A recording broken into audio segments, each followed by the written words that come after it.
नमस्ते दोस्तों, मैं यज्ञ सिंह चैनल में आप लोग को नमस्ते करती हूँ। मैं अच्छी हूँ, आशा करती हूँ आप लोग भी अच्छे होंगे, स्वस्थ होंगे, मस्त होंगे, अपने अपने काम में व्यस्त होंगे। मैं आप लोग के सामने एक खिलौना का गीत गा रही। पसंद है तो लाइक कीजिएगा, सब्सक्राइब कीजिएगा।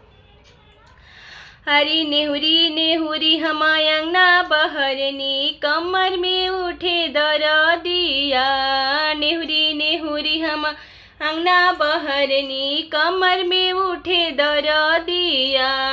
मम्मी जी कह के बुलवनी, ना बोले खिलवाड़िया।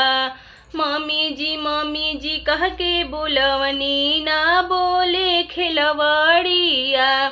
अगल बगल से मम्मी बुलवली, हार लेली दरदिया। अगल बगल से मम्मी बुलवनी, हार लेनी दरदिया। नेहुरी नेहुरी हम अंगना बहरनी, कमर में होला दरदिया। नेहुरी नेहुरी हम अंगना बहरनी, कमर में उठे दरदिया। गोतिनी कह के बोलवनी, ना बोले खिलवाड़िया। गोतिन जी कह के बोलवनी, ना बोले नगिनिया।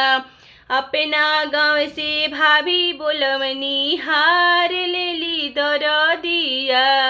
अपना गाँव से भाभी बोलवनी, हार लेली दरदिया। नेहुरी नेहुरी हम अंगना बहरनी, कमर में उठे दरदिया। ननद जी कह के बोलवनी, ना बोले खिलवाड़िया। ननद जी कह के बोलवनी, ना बोले खिलवाड़िया। अपना गाँव से दीदी बोलवनी, हार लेली दरदिया।